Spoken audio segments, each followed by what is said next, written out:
Welcome to the Salmon Runs YouTube. Enjoy the video.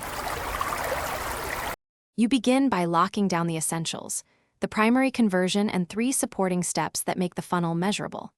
Open Figma, create a new file, and set a frame size like 1440 x 1024 for clarity. Next, assemble core components, header, hero, form, CTA, footer, and convert them to components so you can iterate quickly. Once done, place simple placeholders for copy and imagery. This keeps the build focused on flow rather than design polish. Now you map the user journey.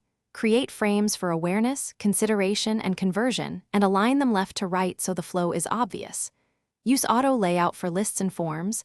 Convert buttons and form states into component variants to manage hover, active, and error states.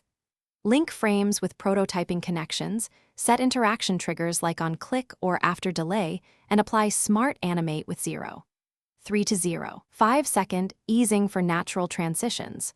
Make sure to label each interaction. Finish by rigorously previewing the prototype and running at least 5 common user paths to validate logic and microcopy. Once validated, export assets as SVG or PNG and generate a spec sheet with spacing, color tokens, and component properties for developers. If something breaks, inspect layer order, overlapping frames, and variant ID. Mismatched names often stop interactions.